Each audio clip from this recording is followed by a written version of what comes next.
Que a paz do Senhor esteja no coração de cada um de vocês, amém?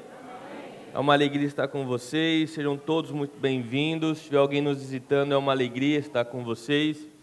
E meu nome é Samuel, eu, com toda a igreja, estamos à sua disposição, amém? Nossa intenção é que você volte mais vezes e que você saia daqui carregando uma bênção especial esta manhã. Irmãos, sem demora, vamos à mensagem da manhã, o título é Faça discípulos e não convertidos. Quando nós lemos os evangelhos, nós vemos Jesus como homem vindo até aqui e trilhando a sua, vamos dizer assim, teu ministério, tua jornada, para nos ensinar a respeito do reino dos céus e para mostrar mais a respeito de quem é esse Deus que tanto nos amou, não é? E que nos salvou. Nós vemos Ele fazendo diversas coisas, ok? Nós vemos Jesus amando, curando, Jesus abraçando, principalmente as pessoas que ninguém queria abraçar. Nós vemos coisas simples, como Jesus sentando para conversar com pecadores, mas naquele momento ali, os religiosos não faziam nada disso, não é? Então nós vemos um Jesus que ele foi passando por cidades, por locais e demonstrando como o reino dos céus funciona e todo o amor que é envolvido. Mas se você ler com atenção o teu evangelho, não é? Os evangelhos da tua Bíblia, você vai perceber que teve algo que Jesus dedicou, olha, talvez a maior parte do tempo dele, não é? E o que foi que Jesus se dedicou tanto, que Ele deu toda a atenção? Justamente naquilo que diz o tema da nossa mensagem, não é? Jesus se esforçou, Jesus se focou e se concentrou para fazer discípulos e não convertidos. Tanto que antes dele subir definitivamente aos céus, Ele disse aquilo que em Mateus 28, a grande maioria de nós conhecemos, não é? A grande comissão. Ide por todo mundo e fazei discípulos. Então veja, se você, vamos dizer que você reúna seus filhos, não é? E você vai fazer uma viagem muito longa, você não sabe se você vai ficar 30, 40, 50, 60 anos sem ver teus filhos. E ali nessa última conversa de vocês, obviamente você vai usar essa conversa para dizer algo realmente importante, não é? Na última conversa ali, antes de décadas e mais décadas, que vocês não vão se ver nem se falar, você não vai chamar atenção porque esqueceram a roupa no varal e molhou tudo. Você vai usar aquela oportunidade para falar de algo que realmente importa para a família. Então veja, Jesus aqui, ascendendo aos céus, Ele não ia falar de algo trivial. Ele ia falar de algo que realmente importa, um pilar no Evangelho. E o que Ele disse não é? Façam discípulos de todas as nações. Ide por todo o mundo, batizando eles no nome do Pai, do Filho e do Espírito Santo. Então, a mensagem que ecoa da boca de Jesus, não é? Pouco antes dele ascender aos céus, é essa. E não foi para pastores, foi para nós, filhos, não é? Façam discípulos e ensinem esses discípulos a obedecerem todas as ordens que eu lhe dei. Então veja, no final do versículo, do capítulo, que é o versículo 20 aqui, que Jesus diz, ensine esses novos discípulos a obedecerem a todas as ordens que eu lhes dei. Jesus está falando, faça com eles o que eu fiz com vocês. Então, quando Jesus fala, vão e façam discípulos, Jesus não precisa explicar. Não precisa explicar como fazer. Por quê? Porque quando os discípulos que estavam ouvindo Jesus ouviram aquilo, eles entenderam na hora. É para nós continuarmos a fazer aquilo que Ele tem feito durante esses anos conosco. Nós só vamos continuar o mesmo processo, não é? O processo de fazer discípulos. Um dado interessante que eu já trouxe aqui em outras oportunidades, mas eu acho sempre relevante quando surge situações como essa, levantar de novo. Quando você olha para o censo no Brasil e vê o crescimento, não é, dos evangélicos, você vê que o número de cristãos no Brasil, nos últimos 10 anos, cresceu 61%. Então, veja, é um crescimento extremamente expressivo. 61% de novos cristãos no Brasil. Se você se lembrar o tamanho que o Brasil é um continente, cara. 61%, gente, às vezes é a população de algum país, de vários países do mundo, né? Em número de cristãos. Então, o que se espera quando você tem um aumento extremamente significativo do número de cristãos em um lugar? Você espera a transformação daquele local, você espera pessoas maduras, você espera pessoas com mais empatia, você espera pessoas fazendo discípulos, certo? Mas olha para o Brasil. Você tem visto o Brasil melhorar nesses últimos 10 anos? Não é? A empatia aumentou, o fazer discípulos aumentou, o amor aumentou. Qual é a transformação que pode ser vista no Brasil, uma transformação significativa, diante desses 61% a mais de cristãos? Não se vê, não é? O ponto é que não se vê. E quando você decide, de fato, tentar buscar números, você chega, por exemplo, no último censo sobre divórcio no Brasil, em que o número de divórcios no meio dos cristãos já é igual ou superior ao número de divórcios entre aqueles que não são cristãos. Então, veja, parece que mais cristãos é a mesma coisa de nada. É a mesma coisa de nada. Porque quando você tem aqueles que eram para ser a luz do mundo e o sal do mundo sendo piores ou iguais àqueles que estão nas trevas, claramente há um problema nisso. Claramente há um problema nisso.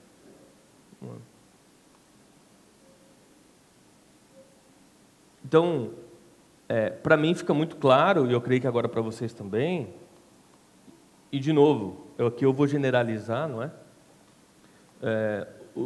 Os seus colegas de trabalho não estão impressionados com você. A tua família não está impressionada com você. Os seus amigos, seus relacionamentos não se impressionam com você. Em última instância, o Brasil não está impressionado com os cristãos. Porque eles, na prática, esse 61% não muda nada. Não muda nada.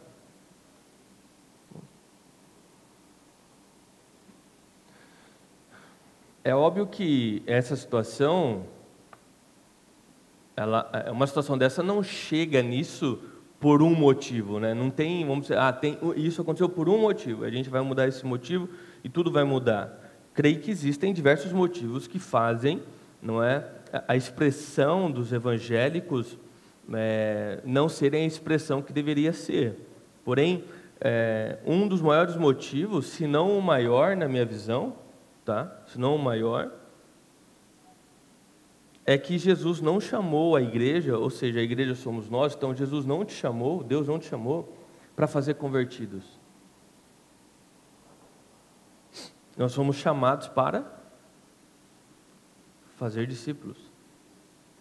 Você entende? Porque hoje nós comemoramos, a pessoa fez uma oração, amém, 30 mil novos convertidos. Ok, mas onde que Jesus chamou alguém para fazer convertido? Na minha Bíblia não tem isso. Nós somos chamados a fazer o que Jesus fazia. Discípulos. Porque esse censo, para mim, é claramente, não é? O que nós fazemos dentro das nossas igrejas. Às vezes algumas pessoas vêm e falam para mim, pastor, vamos fazer um culto de evangelismo? olho para a pessoa e eu digo: o que você tem em mente quando você fala para mim fazer um culto de evangelismo? Para que no final nós venhamos fazer aquele apelo, né? A famosa oração do pecador. A gente prega e no final, né, nós convidamos nossos entes queridos e etc. E no final, quem quer aceitar Jesus? Aí as pessoas levantam suas mãos. E o pregador, você vê que os pregadores vão ficando sem vergonha, eles sabem jogar agora, né? Porque as pessoas ficam com vergonha. Então, primeiro é assim, ó. Quem quer aceitar Jesus? Não precisa ficar em pé, levanta a sua mão sentado. Aí as pessoas lá, né? Fica em pé agora no seu lugar. Aí a pessoa já não estava no combinado isso. Falou: vem à frente, vamos orar por você. A pessoa se arrependeu já de ter se convertido, né? E aí vamos dizer que venha 100 pessoas aqui na frente da igreja. E elas repitam a oração que eu fiz. A grande comemoração é: glória a Deus, 100 novas almas. Será? Será que são 100 novas almas? Vocês já pararam para questionar esse tipo de situação? Porque eu não vejo em nenhum momento na Bíblia Jesus fazendo um sermão e no final o pessoal vai falando: não, calma aí, gente, não terminei, né? Tem um momento agora, quem quer me aceitar? Eu percorro minha Bíblia de cima e embaixo, de frente a verso, capa contra capa. Eu não vejo em nenhum momento Jesus fazendo um questionamento: quem quer me aceitar? No final de uma pregação. E chama todo mundo na frente e fala: agora vocês vão repetir comigo. Samuel, você está falando que isso é errado? Não estou falando que necessariamente é errado, estou falando que não é garantia. E que não é um procedimento que nós vemos, não é, Jesus, os apóstolos fazendo, e nem na própria história da igreja. Isso aí é extremamente recente na história da igreja. Isso não acontecia antes, entendeu? Não havia a questão de levantar mãos, fazer uma oração, e hoje aqui 10 mil pessoas aceitaram Jesus. Porque o censo já nos mostra isso. O que é o censo que o governo faz? A pessoa vai lá e responde, né? Qual sistema religioso, qual religião se faz parte? Pessoa, cristã protestante. Aí assinala lá o quadradinho. Por quê? Porque na cabeça dessa pessoa, ela de fato se tornou cristã. Mas só por que se tornou cristã? Porque eu fiz a oração. Mas você não vai na igreja, você não oferta, você não teve transformação de vida, você continuou vivendo nesse adultério. Não, mas eu fiz a oração. Eu falei que eu aceitava Jesus. Eu sou cristão. Vocês começam a ver o absurdo? Começam a ver o absurdo? Então, se essa prática de nós pedimos para uma pessoa fazer uma oração não acontecia antes, nem na história recente da igreja, nem na história mais antiga da igreja, como é que as pessoas sabiam quem haviam se tornado convertidos de fato, ou seja, discípulos? Como se sabia? Se não dava para contar o número de pessoas que veio à frente fazer uma oração. Não é? Como?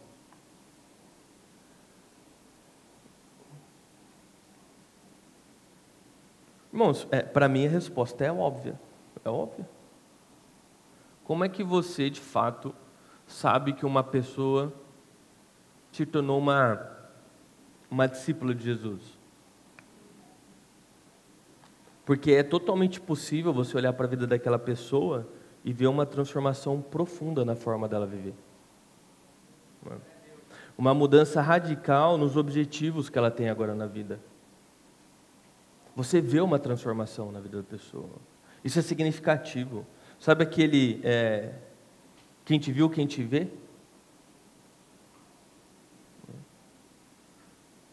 Uma pessoa, quando ela se converte, e quando eu estou usando o converte aqui porque é a expressão que nós mais usamos, mas toda vez que eu falo se converte de fato, ou seja, se tornou um discípulo de Jesus, ela não precisa cantar isso aos quatro cantos do mundo. Por quê? Porque isso é perceptível. Você vê que a pessoa mudou. Você entende? Os objetivos da vida dela mudou. A razão pela qual ela vive mudou. Você tem uma transformação ali extremamente profunda naquela pessoa. Então, quando que alguém se torna discípulo de Jesus? Quando vai à frente num apelo? Quando alguém faz uma oração? Quando você se emociona na oração? Quando você se ajoelha ou vem no altar? Nem sempre. Não é? Essas práticas não são garantias de nada. Quando é que você se torna um discípulo? Quando você nega a si mesmo. E agora você vive para Cristo. E qual é o resultado disso? Uma mudança radical e profunda na tua forma de viver. Sem ninguém ter que pedir. Sem ninguém ter que mandar. Você simplesmente quer viver diferente. Porque muitas igrejas também, elas têm o que a gente diz que é é um adestramento. Você entra lá, você se converte e elas começam a dar uma lista de regras que agora você tem que seguir. Não é? Ué, quem é. Não precisa alguém mandar. Certo? Quem é. Por que eu tenho que adestrar meu cachorro? Porque eu quero que ele deixe de ser cachorro. Está entendendo? Eu quero que ele se torne quase que uma pessoa. Eu quero que ele tenha modos. Mas o ponto é, por que ele causa na casa inteira? Por que ele late, urina na casa inteira? Por que ele morde, ele rasga o sofá? Por quê? Porque ele é cachorro. É quem ele é. E é isso que cachorro faz. Então você vê, se você é um cristão, você vai ser um cristão. Por quê? Porque é isso que um cristão faz. É quem você é. Não precisa que alguém venha te adestrar. Porque o que nós temos, infelizmente hoje, não é? São porcos e ovelhas adestrados. Desculpa, porcos e lobos adestrados. Mas você não adestra uma ovelha. Ela simplesmente já é mansa. Você está entendendo o que eu estou dizendo? Não é? Eu quero que você reflita em cima dessas questões. E o que é um discípulo? O discípulo é um aprendiz. Ele anda junto com o mestre, ele aprende as palavras, os atos, o estilo de vida do mestre, e ele aprende isso tão bem que ele começa a viver e ao ponto dele conseguir ensinar outros a ser daquela forma. Então, quando nós falamos a respeito de evangelismo, você evangelizar no seu trabalho, você evangelizar, sei lá, na tua escola, não é que necessariamente você tem que ter um esforço diferente, tipo, hoje eu vou para evangelizar. Não, um discípulo, ele vive tanto a vida do mestre, que ele é capaz de ensinar outros automaticamente. As pessoas olham para ele e eles entendem. Entenderam? Ô Jorgeira, puxa para mim o cabo daqui, ó, desse retorno. Então, irmãos, nós somos chamados não para fazer convertidos, mas para fazer discípulos. Discípulos. Discípulos de Cristo. Esse que é o nosso chamado. Abra tua Bíblia aí em Lucas capítulo 9, versículo 23.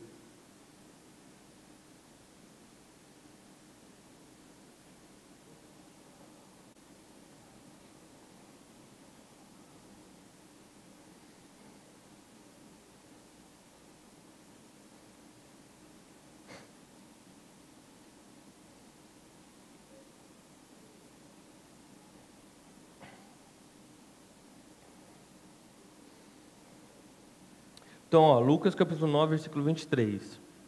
Jesus disse à multidão: se alguém quer ser meu seguidor, ou seja, meu discípulo, qual é o processo? Negue-se a si mesmo. Não é? Tome diariamente sua cruz e siga-me. Se você tentar se apegar à tua vida, ou seja, você tentar salvar a vida que você tinha, não é? A vida que você tem, você vai perder. Mas se você abrir mão da sua vida por causa de mim, você vai salvar. Aí realmente você vai ter vida. Qual é a condição? Negue-se a si mesmo. Se você andar 5 capítulos para frente, você tem Lucas 14, 27, que vai falar: se não tomar sua cruz e me seguir, não pode ser meu discípulo. Não é? Estou vendo você girando as folhas aí, Lucas capítulo 14, versículo 27.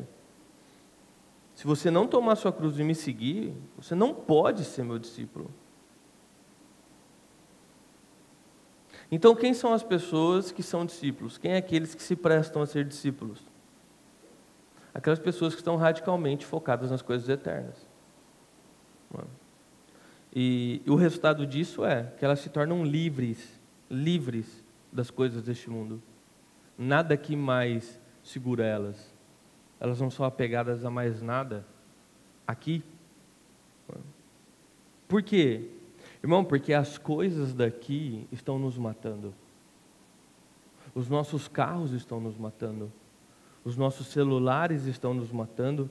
O nosso dinheiro está nos matando. As nossas casas estão nos matando. Os nossos relacionamentos, as redes sociais, nós estamos morrendo. Agarrado às coisas daqui. Tentando salvar nossas vidas. Mas a verdade é que nós estamos morrendo. Porque no final das contas, tudo aquilo que você está agarrado aqui e não consegue abrir mão para entregar a Cristo, é justamente aquilo que está te matando aqui. Você entende? Se é Cristo que nos salva, se em Cristo que há a única esperança, se é o Espírito Santo de Deus que nos transforma, se fora dele não há vida, tudo aquilo que você está tão agarrado neste mundo, ao ponto de você não conseguir, se necessário, entregar para Cristo se libertar disso, é isso que está te matando. E você vai abraçado com isso, para o inferno. Seja lá se for teu carro, tua casa, teu dinheiro, teus relacionamentos, seja lá o que for. Se você não consegue abrir mão por amor a Cristo, se for necessário, isso está te matando.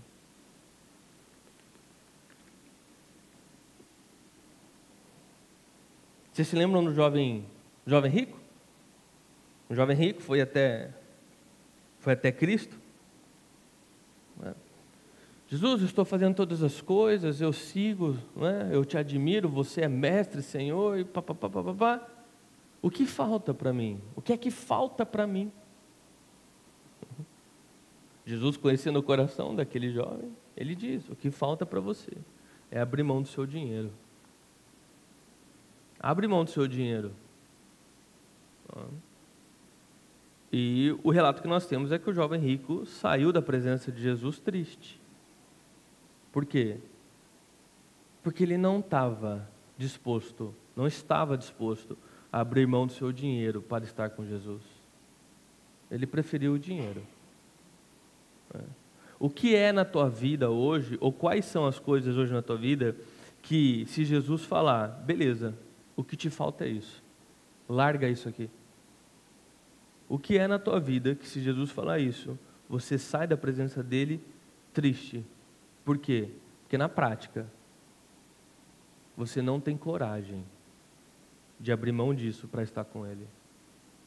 Na prática, o que você está dizendo? Jesus, te admiro. Mas entre você e isso, eu prefiro isso. Quem é aqueles que podem ser discípulos? Aqueles que negam a si mesmo. Negam a si mesmo. Para o discípulo, o mais importante é Cristo, não é? É a missão do reino, a causa do evangelho, a nossa salvação. Isso é o mais importante para nós. É o mais importante. O resto é resto.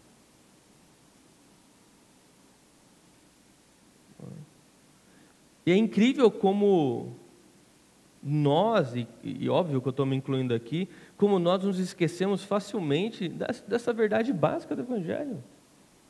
E nós estamos aqui falando não uma super mensagem complexa, extremamente profunda e teológica, no sentido de eu estar trazendo traduções Não, é o básico. Aqueles que querem se tornar discípulos de Jesus devem se negar. Ou seja, não sou mais eu que vivo, Cristo vive em mim. Não é? Cristo vive em mim. Agora você pode falar, não, mas eu não quero abrir mão de nada da minha vida, eu não vou abrir mão de nada.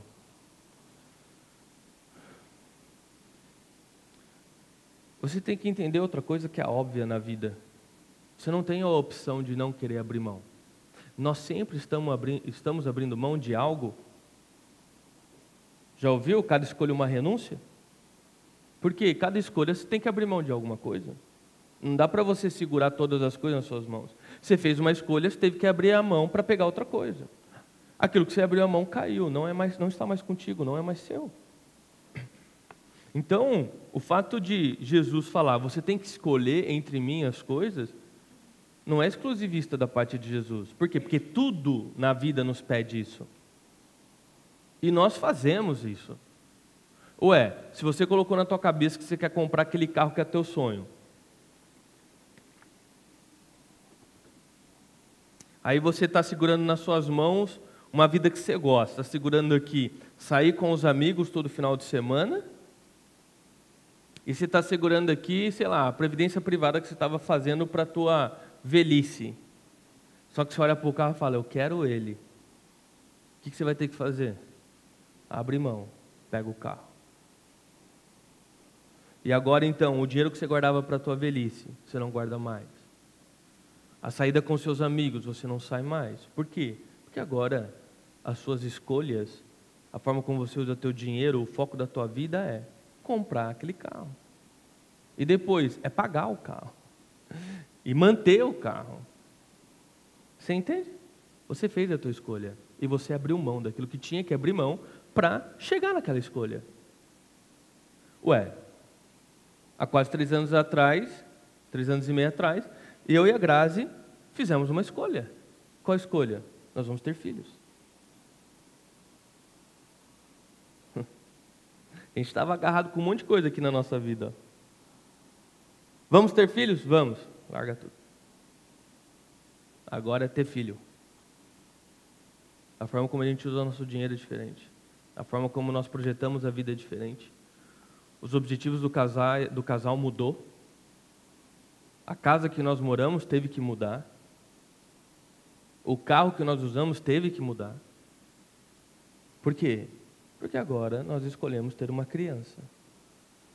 E se eu escolher ter uma criança, eu tenho que abrir mão de tudo aquilo que vai me atrapalhar. De ter esta criança, de cuidar dessa criança, de manter essa criança, de educar essa criança. Ah, eu amo meu carro. Irmão, desculpa o palavreado, se exploda o teu carro. Se você tiver que vender ele para ter um carro mais simples, para poder pagar uma educação para o teu filho, você vai vender teu carro e pagar a educação para o teu filho. Ama minha casa, eu ia colocar aqui uma piscina. Exploda a tua piscina. Se você precisar abrir mão dela para pagar um plano de saúde para tua esposa e para tua criança, você vai fazer. Por quê? Você teve que abrir mão. Por quê? Porque você fez sua escolha. Você fez sua escolha. Então não adianta você vir para mim, e nem eu mesmo vir para mim e falar, eu escolhi por Cristo. Se você não abre mão das coisas. Se eu não quero abrir mão das coisas, não existe. Por isso que alguém não precisa falar para mim que é cristão, e eu não preciso falar para ninguém que eu sou cristão. Porque a pessoa, ao conviver comigo, ela vai ver de tudo que eu tenho, não é? O processo contínuo de abrir mão de tudo que eu já abri, assim como a pessoa que andar com você, ela vai andar com você, ela vai ver tudo aquilo pelo qual você tem, não é, soltado das suas mãos. Você não precisa andar com uma placa dizendo que você é cristão. Não é o terno que vai falar que você é cristão. Não é um coque que fala que você é cristão. Não é músicas evangélicas no teu carro que diz necessariamente que você é cristão. Não é. O que diz que você é cristão? Uma vida sendo vivida. Uma vida sendo vivida. De terno sem terno. De coque sem coque. De saia ou de calça.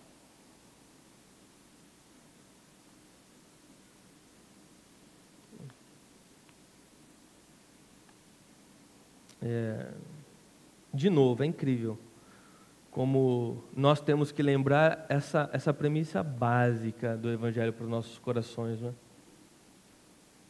Quase que diariamente, às vezes até muitas vezes durante o dia. Por quê? Porque quem tentar se apegar à sua vida irá perdê-la, mas quem abrir mão da sua vida por minha causa irá salvá-la. É fácil negar a si mesmo, irmãos? Óbvio que não. Mas é o processo do Evangelho, não é? Cada dia ser menos nós e mais Ele. É óbvio que não é fácil, até porque quando você lê os Evangelhos, você vê a Bíblia relatando que multidões e multidões seguiam Jesus. Multidões e multidões seguiam Jesus. Mas quando você chega em Atos, na inauguração da igreja em Atos, quantas pessoas tinham na inauguração da igreja? 120. 120 pessoas. Cadê as multidões e multidões? Fizeram sua escolha. Fizeram sua escolha. Eram apenas multidões. Apenas multidões. Então, nós podemos dizer que, vamos colocar isso de forma a exemplificar, a deixar mais fácil de entender? Existem multidões e existem discípulos. Você tinha multidões seguindo Jesus, mas na hora do vamos ver, da abertura da igreja, nós tínhamos discípulos. Quantos? 120 discípulos. Cadê os milhares e milhares e milhares? Na inauguração. Sumiu? Foram atrás das suas coisas. Não é? Como saber quem é quem? Fácil, nós acabamos de dizer. Os discípulos é aqueles que abrem mão de tudo para viver o reino. Eles dão no altar tudo aquilo que for necessário dar para viver o reino, para que a missão se cumpra, para que vivam o propósito. Então eles estão dispostos a abrir mão dos seus sonhos e dos seus planos. Por quê? Porque eles descobriram um sonho, um plano maior e melhor. Esses são discípulos. Discípulos sabem o que tem que fazer. Não precisa de um pastor gritando em cima de um púlpito. Quem é a multidão? Multidão são aqueles que têm boas intenções, né? Ele tem um bom coração, né? Admira Jesus, vai até na igreja. Não, cara, Jesus realmente é uma pessoa diferenciada, marcou a história do mundo, não é? Eles fazem uma coisa ou outra na igreja, às vezes até são ofertantes, generosos, mas no final das contas eles não estão dispostos a abrir mão das suas coisas em detrimento de viver as coisas do reino. É confortável para eles vir à igreja, admirar Jesus, fazer suas orações generosas, até o momento que Jesus olha para ele, como olhou para o jovem rico, e diz: beleza, agora abre mão disso. Jesus, aí não é mais tão interessante, né? Essa é a multidão. Essa é a multidão. Estão dentro das igrejas, fazem coisas, têm bom coração, cheio de boas intenções, mas no finalmente, não é? No primeiro tiro no meio da guerra, fala: deixa quieto. Deixa quieto. Eu não quero morrer por causa disso. Enquanto os discípulos estão lá, dentro das trincheiras, carregando seus mortos.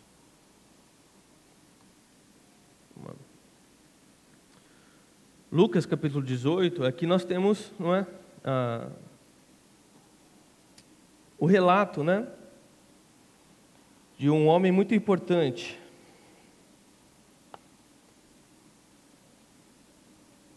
Lucas capítulo 18, versículo 18. Esse homem importante era o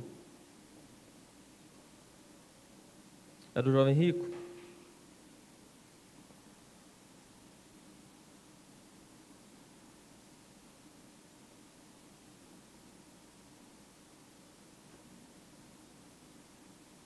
Lucas 18, 18 fala assim, certo homem importante lhe perguntou: bom mestre. Então você veja, bom mestre, reconhece Jesus, respeita, admira Jesus. Bom mestre, o que farei para herdar a vida eterna? Por que você me chama de bom? Jesus respondeu: não há ninguém que seja bom, a não ser somente Deus. Você conhece os mandamentos: não adulterarás, não matarás, não furtarás, não dará falso testemunho, honra teu pai e tua mãe. A tudo isso tenho obedecido desde a minha adolescência, disse ele. Ao ouvir isso, disse-lhe Jesus: falta-lhe ainda uma coisa. Venda tudo o que você possui e dê o dinheiro aos pobres, e você então terá o seu tesouro nos céus. Depois disso, venha e me siga. Ouvindo isso, ele ficou triste, porque era muito rico. Veja, um jovem com boas intenções, obediente à lei. Veja, ele fala aqui, ó: a tudo isso eu tenho obedecido desde a minha adolescência. Eu não adultero, eu não mato, eu não furto, eu não dou falso testemunho, eu honro meu pai e minha mãe. Ele fala: tudo isso eu já faço. Eu estou lá, eu vou no culto, eu participo, eu dou minhas ofertas, eu honro meu pai e minha mãe, eu não estou adulterando na rua, eu não estou roubando ninguém. Boa intenção. Admira Jesus, está dentro da igreja, faz coisas ou outras. Mas Jesus, vendo o coração dele, sabia o que estava por trás. Então Jesus pegou justamente aquilo que ele sabia, que aquele jovem não abriria a mão. Você faz tudo isso? Faz. Então só falta uma coisa, agora está fácil. Você já faz 90, 100, só falta uma, agora está fácil. O que é? Abre mão do seu dinheiro. Aí o jovem ficou contra a parede. Tipo assim, fui descoberto. Jesus leu meu coração. Eu não estou disposto a abrir mão disso. Eu não estou disposto a abrir mão dos meus sonhos e projetos para estar com você, Jesus. E ele saiu então, cabisbaixo, triste, desanimado. Por quê? Porque esse jovem, como muitos outros aqui, o que eles fazem? O que nós tentamos fazer também muitas vezes. Nós queremos encaixar Jesus na nossa agenda. Deixa eu ver como que ele cabe na minha vida. Deixa eu tentar aqui achar um espaço para caber Jesus na minha vida. Quando na verdade é Jesus que tem que ver se tem espaço para nós. Não é nós acharmos um espaço para Jesus na nossa vida. É a nossa vida ter Jesus. O espaço que restar, a gente coloca outras coisas. É diferente. É o inverso. Não. Então veja, por detrás do siga-me, existe esse preço, existe um abandono, existe um abrir mão, existe uma mudança de prioridade, existe uma transformação no teu foco, no que você sonha para a sua vida. O jovem rico deixou muito claro aquilo que de fato era o mais importante na vida dele, aquilo que para ele valia a pena viver. E você? O que é que Jesus, ou quais são as coisas que Jesus fala: beleza, só te falta isso, e você não quer abrir mão? O que é? É seu dinheiro também? É seu dinheiro? O que é? É um relacionamento? É seu carro? Sua casa? Seus amigos? O que é? O seu ego, o seu prestígio no cargo que você tem? O que é aquilo que tem feito de você apenas um convertido e não um discípulo? O que é aquilo que, se for necessário, você não abriria mão pelo reino? Irmão, porque a impressão é essa. A impressão é essa. Você sabe que hoje à noite eu vou estar na Igreja Quadrangular de Arthur Nogueira, e lá nós estamos fazendo um projeto de reforma no fundo da igreja. Irmãos, assim, eu estou cansado. Eu mal comecei e estou cansado dessa reforma. Por quê? Por que eu tenho que ficar todo domingo lembrando eles do óbvio? nós assumimos um compromisso, nós queremos que a nossa igreja tenha mais estrutura para receber nossas crianças e as pessoas, nós queremos que mais almas sejam salvas, e eu tenho que todo domingo tentar convencê-los a usar o dinheiro deles na causa do Evangelho. Mas eu cansei.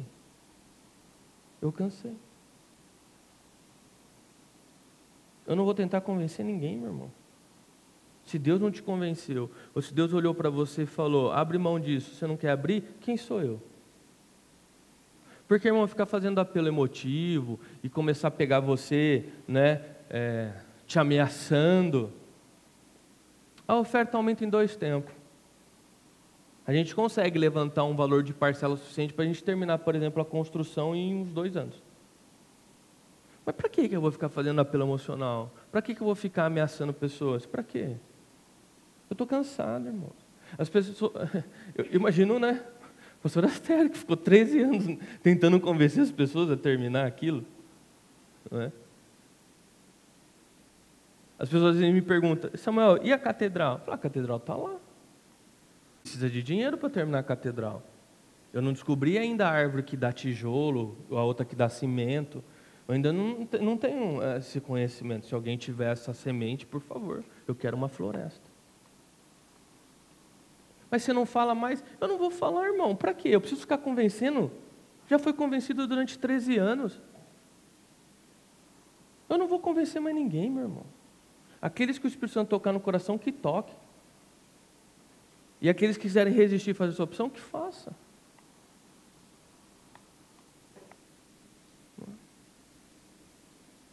Se Jesus olha para nós e fala, te falta isso, e nós falamos para Deus não, quem é o pastor para tentar mudar isso?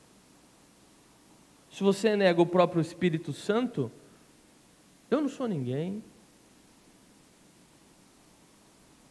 E de mim, nunca espere jogos emocionais, ou que se você não ofertar, Deus vai tirar.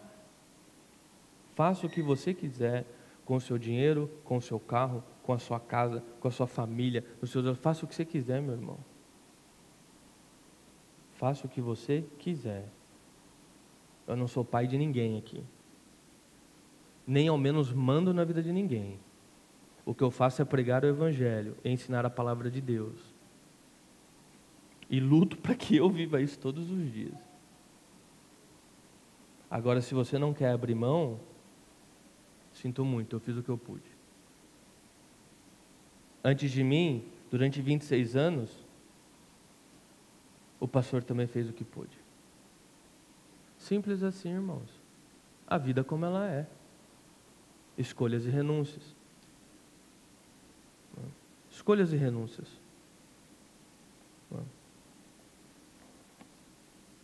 É que muitas vezes nós temos uma visão do evangelho errada. Nós acreditamos que, ou pelo menos nos vendem, né, isso, que o evangelho, Jesus, ele é um acessório para ser colocado na nossa vida, para acrescentar coisas nas nossas vidas. Então eu quero coisas novas, então eu vou atrás de Jesus. Por quê? Porque Ele pode acrescentar coisas novas na minha vida. Ele pode acrescentar o dinheiro que eu tanto procuro, Ele pode acrescentar o carro que eu tanto sonho, Ele pode acrescentar todas essas coisas que eu faço infinitas semanas de campanha para ter. Ele pode acrescentar todas essas coisas. Só que se esquece que Jesus não é um acessório que você usa para acrescentar coisas.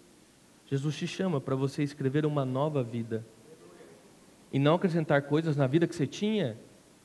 É uma nova história, é uma nova criatura, é uma nova vida. Seus objetivos mudaram, seu foco mudou, a forma como você administra todos os seus recursos mudou. E sabe que interessante observar na história do jovem rico? Quando Jesus fala para ele que te falta uma coisa, né, vende tudo que você tem, dê aos pobres. Obviamente, aqui um pequeno adendo, Jesus não é contra cristão rico. Deus fez Salomão, bilionário, Davi, muito rico, e tantos outros na Bíblia, pessoas ricas. Qual era o problema aqui? Vocês estão entendendo a mensagem? O problema era que era o dinheiro que ele não conseguia abrir mão. Se fosse o carro, Jesus falaria, se falta uma coisa, o que? Vende esse carro. Mas era o dinheiro, e por isso que está falando sobre dinheiro aqui. Tá. Jesus não é contra o dinheiro. Aliás, Ele é dono de todo o ouro e toda a prata. Então Jesus é muito rico. Jesus é infinitamente zeros depois da vírgula. Quando Jesus fala isso para o garoto, e o garoto sai triste da presença de Jesus, você não vê Jesus falando, ô, peraí, amigão. E os discípulos lá, ele é muito rico, a oferta dele vai ser muito alta. Jesus não sabia. Chama ele. Vamos negociar, pô, fica bom para mim, para você. Você é jovem, você não é estudante? Vamos lá, então você paga meia. A tua oferta é meia. Vamos fazer um negocinho bom aqui para nós? Irmão, o evangelho não está em liquidação, ele nunca esteve. Até porque o evangelho não é um pedido, ele é uma ordem. Não é? Tem um escritor que chama Kate Phillips, ele escreveu um livro que chama Formação de um Discípulo. É um livro que eu quero trabalhar no que vem aqui em pequenos grupos. Estou orando para que Deus levante líderes para ficar em pequenos grupos aqui. Não é? E ele fala assim, ó, Jesus nunca implorou que alguém o seguisse. Jesus era embaraçosamente direto. Ele confrontou a mulher no poço com seu adultério, ele confrontou Nicodemos com seu orgulho intelectual, os fariseus com sua justiça própria. Ninguém pode interpretar a mensagem de Jesus dizendo, arrependam-se, pois o reino do céu está próximo, como uma súplica. Jesus ordenou a cada pessoa que renunciasse seus interesses, abandonasse os pecados e obedecessem completamente a Ele. Jesus não está procurando fãs, irmãos. Jesus não está procurando um selo azul numa rede social e milhares de seguidores. Jesus não quer fazer convertidos. Jesus procura discípulos. Pessoas obedientes a uma missão. Pessoas que entenderam que o plano, a missão que Jesus apresenta, o sonho, é infinitamente superior aos nossos maiores sonhos. E que de uma vez por todas entendam que daqui não sobrará nada. Repara, nós nos matamos, surtamos, estamos em psiquiatras e psicólogos por causa de coisas, por pessoas que daqui 20, 30, 40, 50 anos não existirão mais. E nós estamos entregando tudo o que nós temos para coisas, para pessoas. Não faz sentido, irmão. Não faz o mínimo sentido.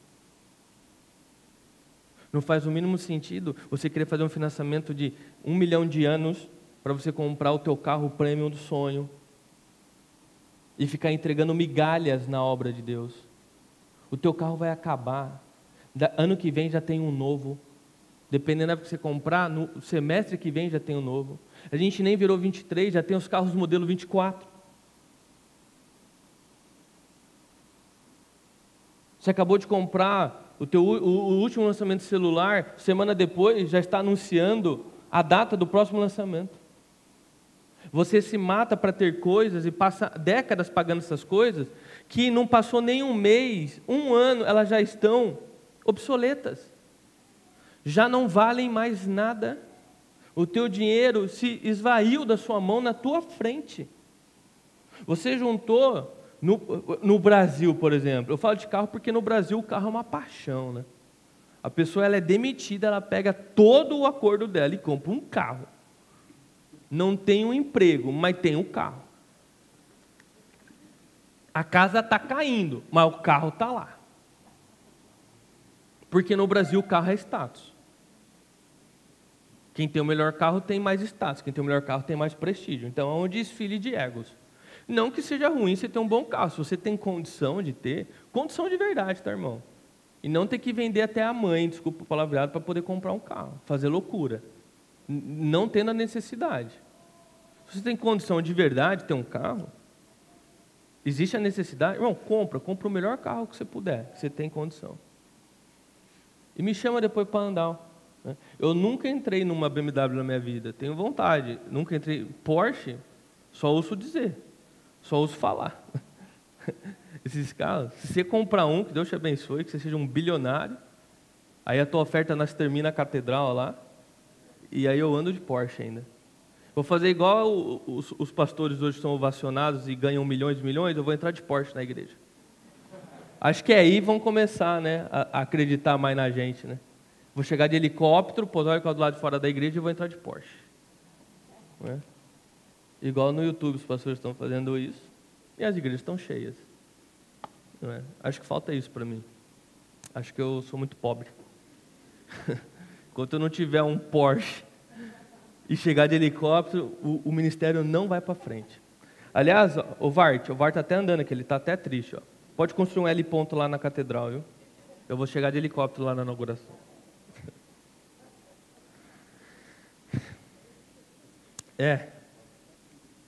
Não é? Bom, caminhar para o final aqui, porque senão eu fico batendo papo até amanhã, né?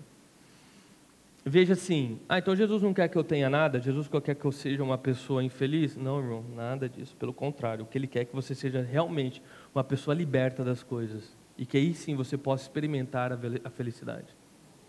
Porque o que acontece hoje é que as pessoas elas têm a felicidade delas dependente. Ela é feliz quando ela consegue ir na festa, e a festa tem que ter, tipo, sei lá, bebida, droga e mulher.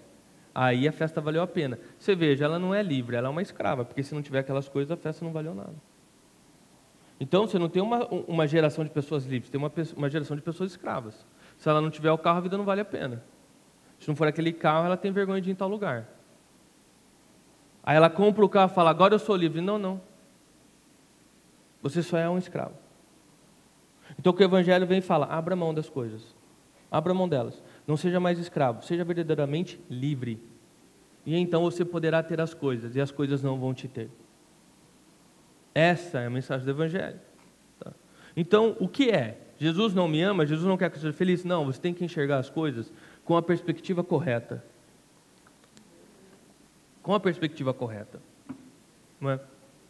A minha filha, às vezes nós estamos andando em alguma, sei lá, algum tipo boulevard aqui, ou um shopping, ou um calçadão, e óbvio, se ela vê uma loja de brinquedos, ela vai igual um tiro lá para dentro. Se for colorido, então, o que sempre é, porque nós sabemos, né, que as crianças, né, é igual um mosquito sendo atraído na luz, né, se vê um negócio super colorido, brilhando, elas vão, e ela entra lá e ela anda, corre a loja toda e pega aquilo que ela quer. Ela ainda não sabe, mas não dá para pegar e sair, né? Enquanto ela sai correndo, o pai está lá pagando, a mãe está lá pagando, né? Então, ela pega, sei lá, a boneca que ela gostou, ela vem agarrada com a boneca e mostra pra gente. Tipo, achei, é isso, eu preciso disso, eu quero isso, e eu quero agora. Eu quero agora. E aí, sobre grande protesto, eu vou lá, ajoelho na frente dela, falo, Zoe, né?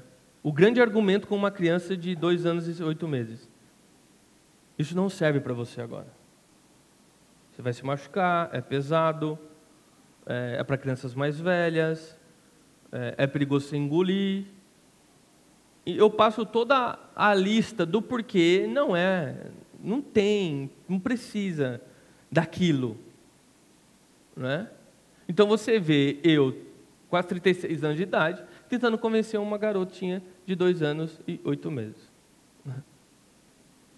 O resultado é óbvio, ela não entende nada. A única coisa que ela sabe é que ela precisa daquilo, ela quer aquilo.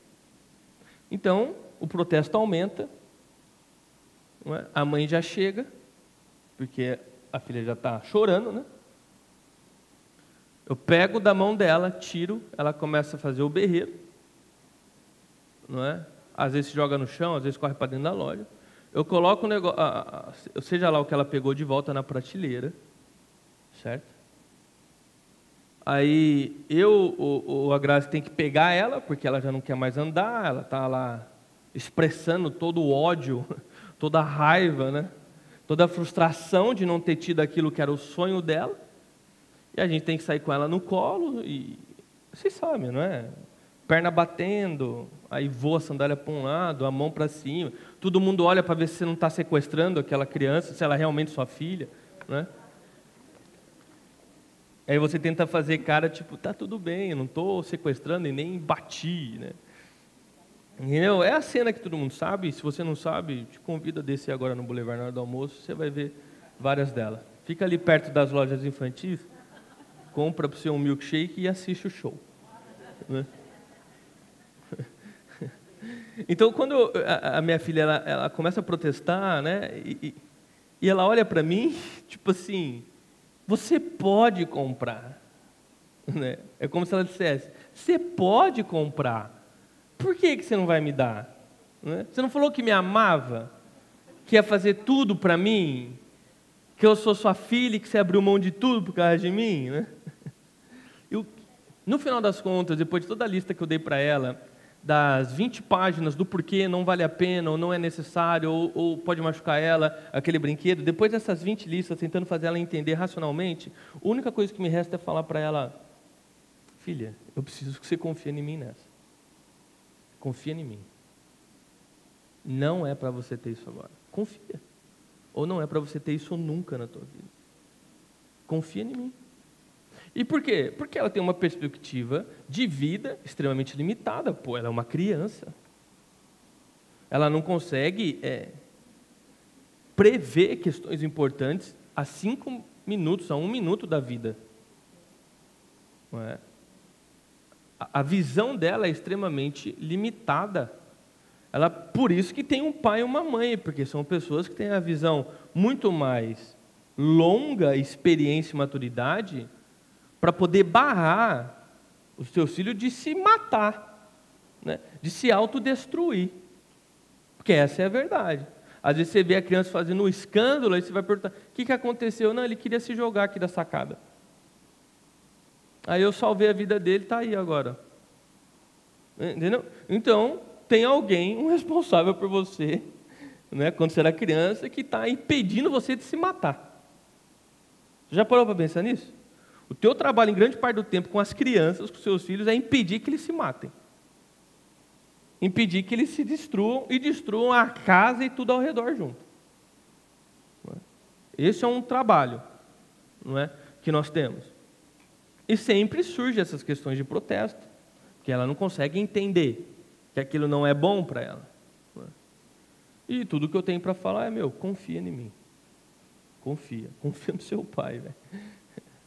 Eu já quebrei a cara com isso aí. Então, essa é a perspectiva correta de você olhar para Deus, sabe? Porque, assim como as crianças, nós somos crianças perto de Deus. E nós sempre temos uma brilhante ideia daquilo que seria melhor para nós agora. Como a minha filha de 2 anos também tem. Ela sempre tem uma brilhante ideia para me falar do que seria o melhor para ela agora.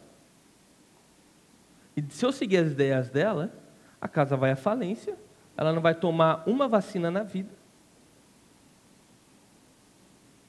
E a verdade nua e crua é que ela corre risco de vida, ela vai correr risco de vida todos os dias. Todos os dias. Então, se lembre dessa perspectiva, a próxima vez que você entrar na loja e sair com o teu brinquedo preferido e o teu pai falar, não é agora. Talvez você nunca vai ter isso. Essa é a perspectiva correta.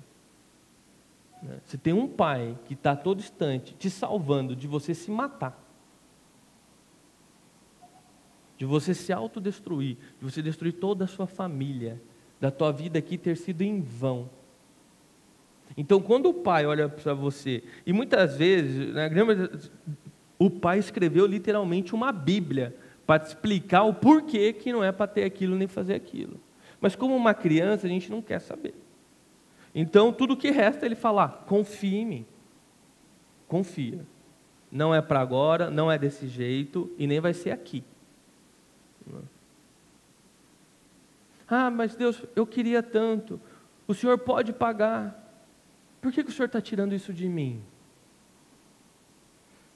E aqui não estou falando, né, coloque no que você quiser na tua vida. Você perdeu um ente querido?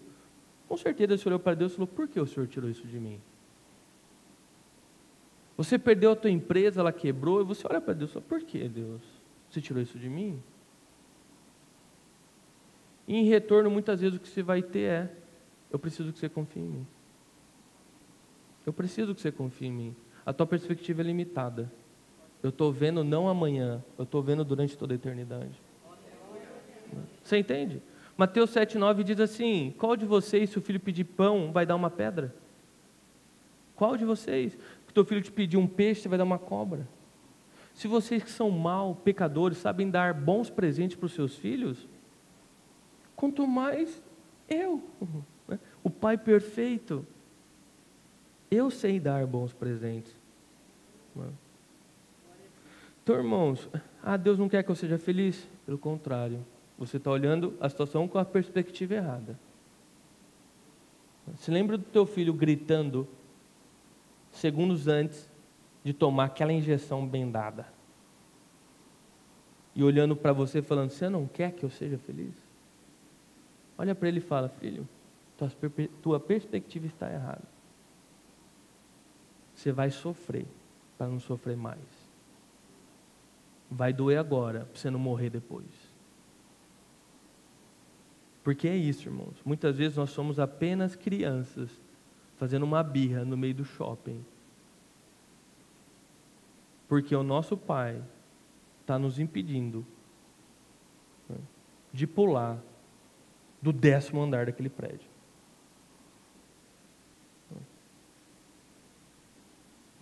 Irmão, eu poderia falar diversas outras coisas aqui, mas eu creio que a mensagem principal já foi falada. Eu vou lidar aqui para nós acabarmos, né? Vou dar um salto enorme aqui. É assim, o ato da salvação, ele é um ato que vem da parte de Deus para nós. Ele é perfeito e completo. Você não fez nada para merecer isso. Por isso que a salvação é pela fé e de graça nós recebemos. Então todos nós recebemos a salvação.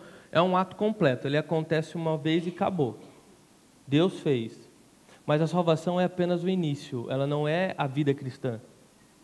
Agora você inicia uma jornada de crescimento em Deus, que é a santificação, o crescimento, a maturidade. Então veja, a pessoa ter sido perdoada e salva é apenas o início de uma grande jornada e não o final dela. Existe agora uma parte que é o negue-se. O negue-se, ou seja, agora existe um esforço da tua parte de se negar e de crescer em maturidade cristã. Tá?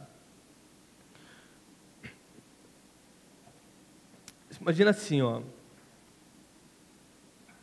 Há 11 anos atrás eu casei.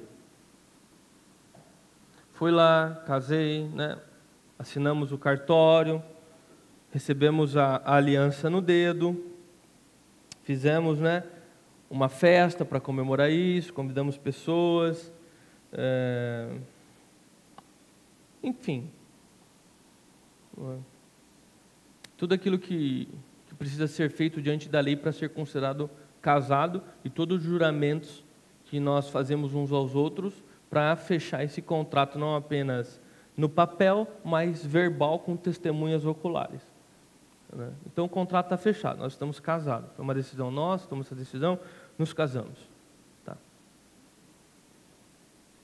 Você entende que eu ter me casado não foi o final de um processo? Na verdade, é o início de um processo. Porque agora eu tenho que desenvolver meu casamento. Agora eu tenho que me desenvolver como esposo. Eu vou ter que me desenvolver como pai. E minha esposa a mesma coisa. Nós vamos ter que nos desenvolver na caminhada do casamento. Não dá para você ter casado e falar, agora é isso e a gente não precisa fazer exatamente mais nada. Não. Agora aquele relacionamento tem que crescer mais, aquilo ali tem que ser mais maduro, aquilo ali tem que ser, não é, refinado, ano após ano refinado. Não é? Mas a gente encontra muitas pessoas que se casam e simplesmente não querem levar a vida de casado.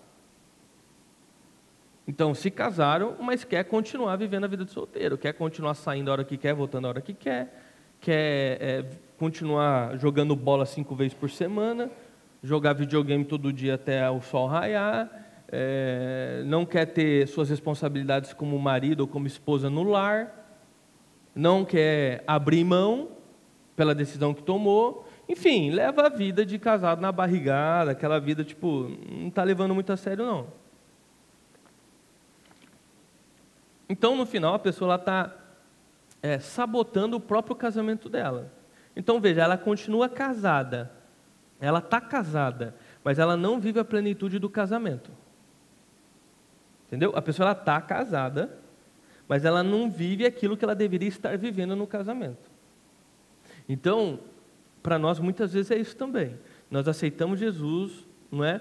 Nos tornamos ali discípulos e fomos considerados salvos. O Espírito Santo de Deus nos salvou. Agora é o início de um processo, que é o negue-se a si mesmo e carregue sua cruz. Muitas pessoas estão salvas, mas vivem se auto-sabotando.